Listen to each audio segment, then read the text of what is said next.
Now, with a little under 90 days to the 2020 general elections, we on the Citi Newsroom are trying to engage the key stakeholders when it comes to this year's elections to pick their thoughts on their policies, campaigning during the COVID era, and also touch on, their key manifesto promises, and also try and interrogate some of the things they promised to do for the people. And on today's edition of the show, I am here with Professor Joshua Alabi, former Vice Chancellor for the University of Professional Studies. As a campaign manager, how has campaigning been so far?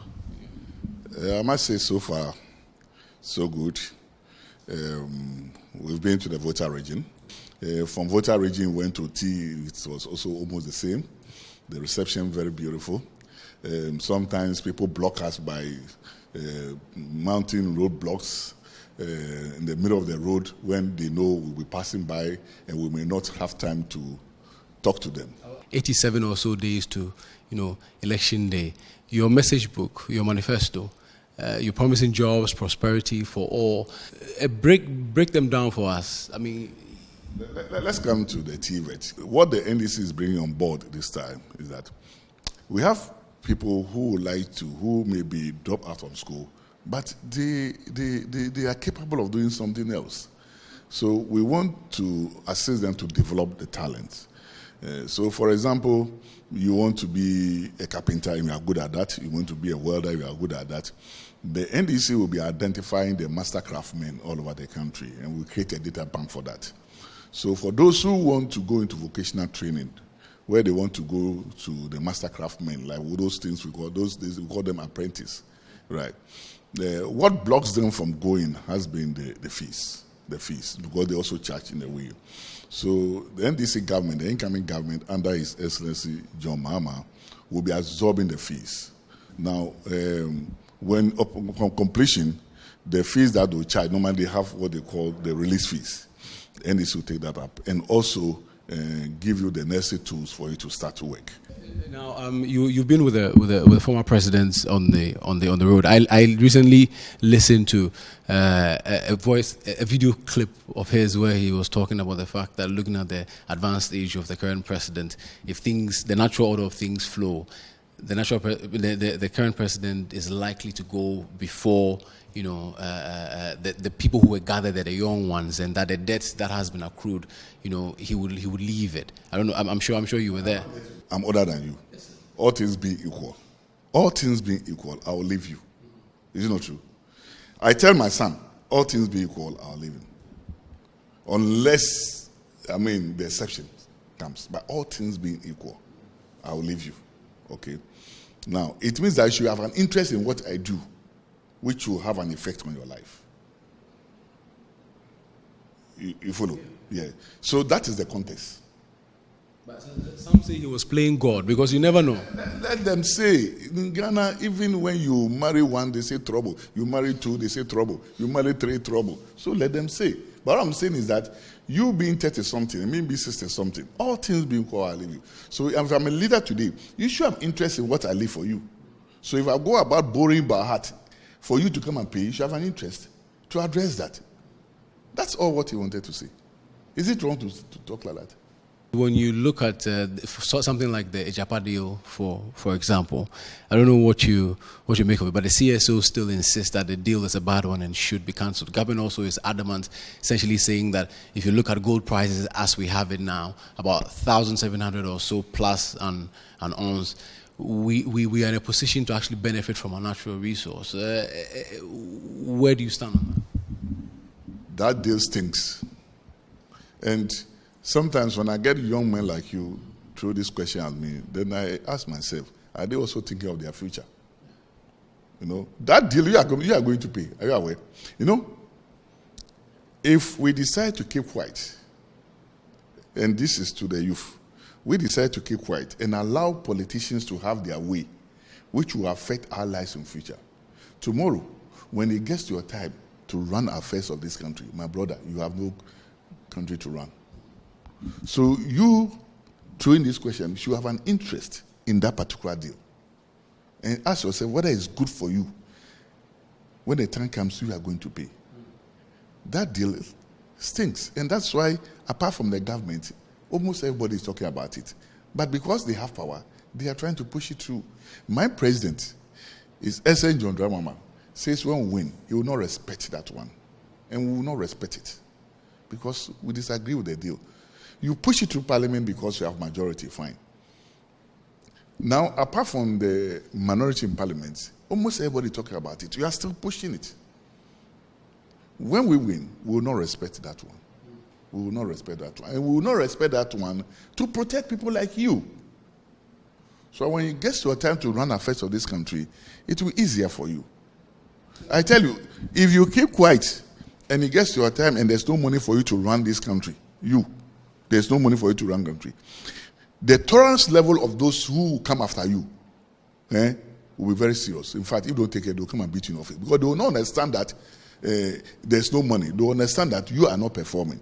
And they'll come after you in the right manner, because when it was time for you to talk about it, you refused. And that's why we are suffering in running affairs of the country. Just the MP for Ododo, a key member of your party, essentially recently spoke of the fact that comments made by the former president or propagated by the former president when it comes to Akyem Sakawa, I mean, some have described it as very controversial. He says the former president will not apologize. I mean, as a key member, where do you stand on that? My brother, I don't know where you come from, but I'm a Ghan. Mother from Nongwa, father from Nongwa. You people have insulted us several times in this part of the country. Tell me, you people, plural, you have insulted us several times. They insult the Ghans anyhow here. What do we see? What do we see? Recently, a whole majority leader in parliament, MPP, said that in his party, or there's no Ghan man or Ghan Dangwe man qualified to be a running mate. I think you heard that. It was an insult. It was an insult. Look at the type of people that we have in the Ghan state. Even as so, you see, you want to be too emotional or something. So let us play down the emotions and let us move as a country. The type of insults that the Ghans get in this part, if we are to react to each and every one of them, this place will not take all of us. This place will not take all of us. Okay? Yeah. Recently in the voter they insulted the chief. Toby Afensi was insulted. Nobody told you. Or you didn't hear. You're a journalist. You have it. Nah, you see? This is so we should try to water down our emotions in this country. We are all very important people. We should water it down. Recently, look, they went into some Ghan lands. It was very easy for the Ghan people to assemble their troops to go there and fight for them. We didn't do that. Why? Why? No. It's not a matter. You see, when you use 2 wrongs, you don't make it right. 2 more, then somebody slaps you. If you slap him, you are wrong. Then he comes to slap you again. If you slap him, you are wrong. Why?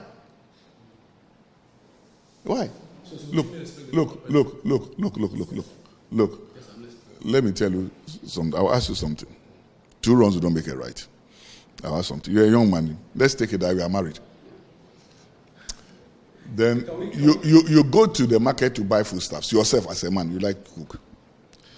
Then you come to cook. You serve yourself.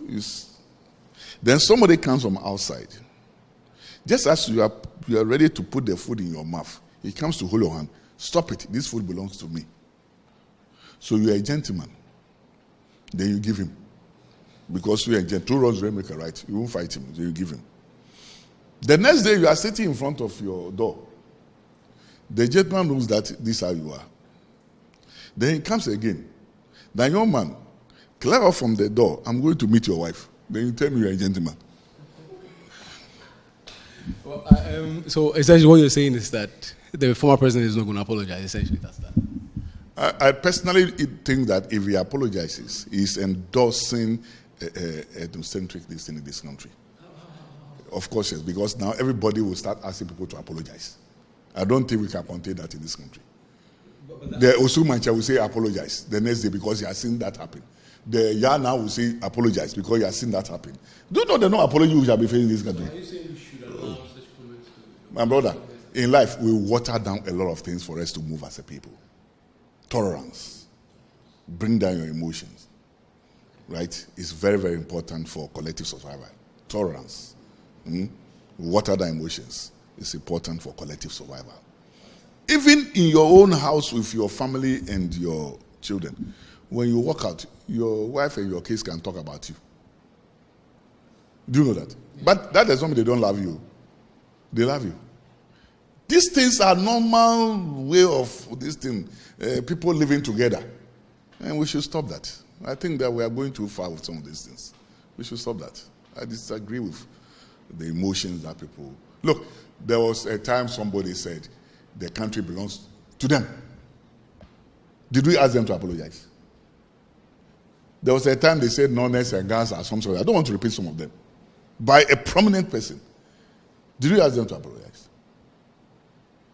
There was a time somebody says Voterians are Togolese. Did we ask them to? Did the person apologize? We tried to wait a while, these things go off, and we water them down. And we move them as a people. What is it that if you don't do this, don't come to my place again? Hey, look, if we go to Nungwa, we gather on Nungwa people and say we are chasing some people from Nungwa, do you think the country will be good for us? The president must lead in stopping this thing. I would rather suggest that the president must lead in stopping these things in this country. He must condemn the act of people who release this thing, will come out of their shelves and start demonstrating against people. He must lead it. If I heard you right, you mentioned that so some ethnocentric comments have been made across board, which means that you do admit that the comment then is ethnocentric. Look. When you go to the north, the Gonjes and Dagatis and the Sisales have a way of cracking jokes just to live and live nicely. If you go, you might think that they are quarreling, but they are enjoying life. This is what sometimes brings down pressure and stress in societies. Right? BPs are rising in this country because of some of these things. People are devouring blood pressure unnecessarily. Look, as I sit here, I can talk to you seriously today, and the next day I'm off. I'm quiet. I'm smiling at you. I want to enjoy life with you. Let's leave things and let's ease ourselves and let's relax.